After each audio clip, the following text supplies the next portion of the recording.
一命二运三风水，风水好坏和你大有关系。欢迎大家来到今天的小酱之命理讲堂。今天小酱之主要给大家讲讲今年冬至不一般，注意三俗八忌，来年必有千亿财运。在我们民间的传统文化中，节气是必不可少的一部分。24节气是劳动人民智慧的结晶，更是民俗文化的重要载体。24节气不仅仅可以指导老祖宗的农业生产，更蕴含着民间流传千百年的传统风俗。就比如即将到来的冬至，冬至又被人们称之为是冬节、贺冬、小年。从这些称呼来看，就不难知道冬至在老祖宗心中的重要性。每到重要节日，民间必然会有很多的风俗禁忌，以此来祈求安康顺遂。冬至也不例外，民间在这天就有三俗八忌的说法。冬至的三俗之一是指祭祀。每到了冬至日，人们就要祭祀。古代最重祭祀，每到重要的节日都会祭天、祭祖、祭鬼神。民间一般只祭祖就可以了。到了冬至这天，人们烧过冬纸，以此来祭祀。至于祭天的事儿，那是古代帝王的宫廷风俗，民间也会祭天，但相比较于祭祖，祭天就比较少了。冬至的三俗之二是指食俗。民间有冬至饺子夏至面的俗语，就是说冬至有吃饺子的风俗，而且民间还有冬至不吃饺子会冻耳朵的说法。比如说俗语就有冬至不端饺子碗，冻掉耳朵没人管的说法。除了吃饺子的风俗，民间有些地方在这一天还有吃馄饨、吃狗肉等等的风俗。冬至的三俗之三是拜冬。我们在过年的时候会有拜年的风俗，而冬至日也有拜冬的风俗。民间有冬至大如年的说法，所以冬至也是小年、压岁。古代有至日为冬至朝，士大夫家拜贺尊长，又交相出夜，系民男女亦必更先衣以相依，谓之拜冬。就是说人们这天要像过年一样穿着鲜艳，然后去长辈家拜谒，与我们拜年的风俗是一样的。不仅如此，人们在这天还会放假，朝廷会放假，民间也要放假。民间还有冬至大如年，先生不放不给钱；冬至大四节，东家不放不肯歇，说的就是民间对冬至的看重。冬至日除了有各种风俗之外，还会有很多禁忌的事情。一、冬至祭出远门。传说在冬至这天，也正好是盘古开天辟地这一天，天地刚被打开，世界无序，一片混沌，所以古人说冬至祭出门。当然这只是神话传说，但它折射出来的古人内心的恐惧。因为在自然条件恶劣的古代，一家人想安安全全度过寒冷的冬天太难了。冬至是一年中白昼最短的，北方下午不到5点就天黑了。现代社会还好，但古代的照明设施不完善，人们对黑夜有着天生的恐惧，再加上冬至寒冷，雪后会对车马造成困扰了，很怕路上不安全。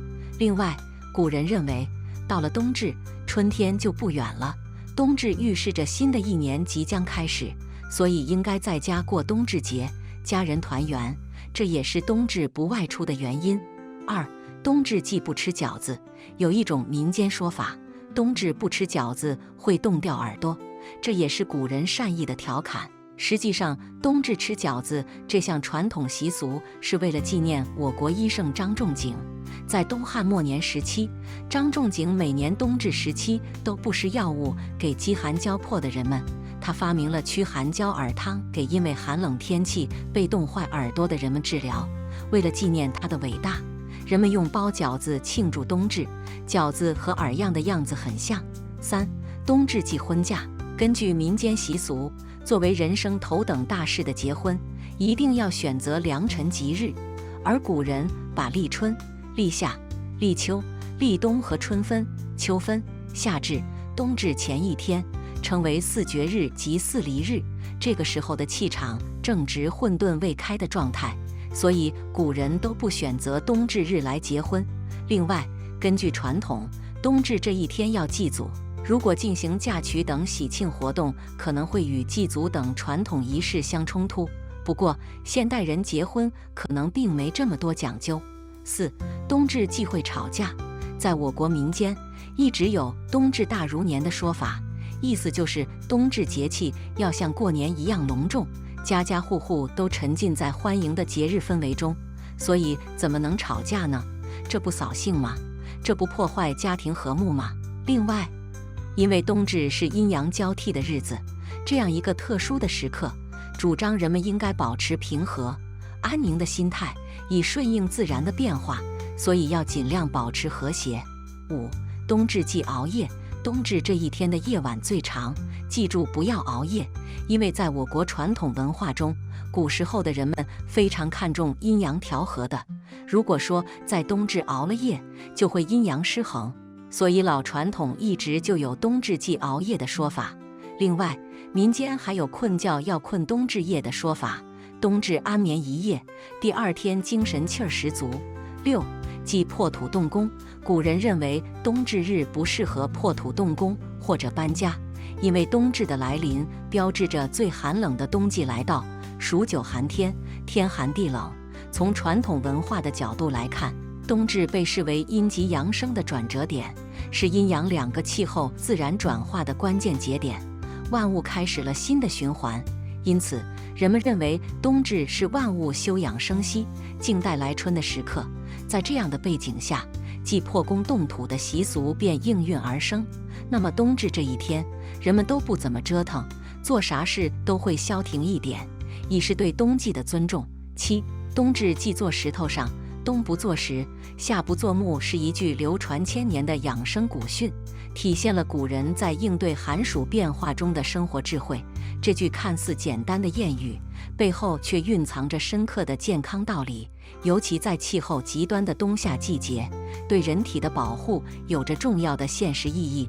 冬至过后，寒冷的冬天正式拉开帷幕，气温持续走低，石头作为一种良好的散热体，在低温环境中会迅速变得冰冷。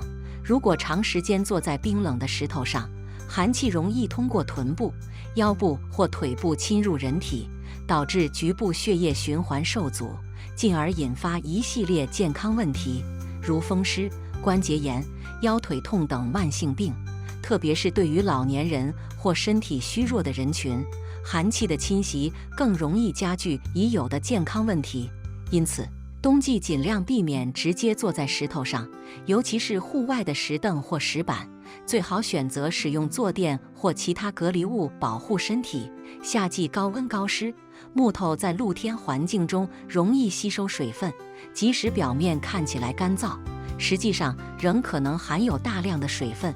经过太阳暴晒后，这些水汽被激发出来，久坐在潮湿的木头上，不仅会让身体受凉，还可能导致湿气侵入，引发湿疹、风寒、关节疼痛等健康问题。尤其是雨后或阴雨天，木质长椅或地板的湿气更为明显，更需引起重视。古人强调顺时养生，在不同季节采取相应的生活措施，既能规避自然环境对身体的侵害，又能增强身体的适应能力。冬季宜穿保暖衣物，并尽量避免直接接触冰冷的物体。夏季则应注重防潮防湿，不要在露天潮湿的环境中久坐。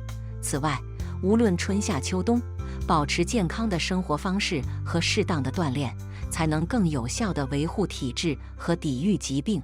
冬不坐石，夏不坐木虽是古人的一句生活经验，却深刻反映了人与自然的和谐关系。它提醒我们时刻关注季节与环境变化对身体的影响，合理调整行为习惯，避免因一时疏忽而引发健康问题。无论冬夏，这份智慧都能为我们的健康保驾护航，让身体更轻松地应对四季更替的考验。8. 冬至忌喝酒。冬至时，天气寒冷，人体的胃肠道需要额外的保护与调养，酒精具有较强的刺激性，过量饮用容易导致胃肠道不适，尤其是在进食油腻或辛辣食物时，更会加重肠胃的负担。此外，饮酒过量还可能造成血压波动、心跳加速等身体不适，甚至影响节日后的工作和生活。更重要的是，节日期间亲朋好友聚会饮酒容易失控，过量饮酒不仅伤身，还可能因醉酒引发矛盾或意外事故，破坏团圆的美好氛围。如果实在想小酌几杯助兴，不妨遵循少量适度的原则，选择温和的低酒精度饮品，如少量的红酒或温热的米酒，不仅能活络身体，还可以增加节日的气氛。而大酒则应尽量避免对身体造成不必要的伤害。对于那些胃肠敏感或有慢性疾病的人，冬至这一天更应以健康为重，完全戒酒是最安全的选择。冬至是适合养生的节日，人们通常会选择滋补的食材来调理身体，如鸡汤、羊肉汤、温热的粥品等。这些不仅能暖身，还能促进肠胃健康。如果搭配酒精，反而可能破坏滋补的效果，得不偿失。因此，节日的健康饮食应以暖胃护体为主，而非追求酒精带来的片刻热闹。冬至的意义在于团圆与祝福，而健康则是对家人最好的承诺。在欢聚的时刻，不妨将更多的精力放在与家人、朋友的交流与陪伴中，而不是让过量的酒精模糊了温情。小酒怡情，大酒伤身，让节日真正成为温暖与幸福的时刻，用健康的身体迎接冬至后的每一天。好了，今天的分享到这里就结束了，希望大家能够喜欢，记得给小酱汁点点关注和小铃铛，小酱汁会继续给大家分享更多有趣的命理内容。我们下期再见。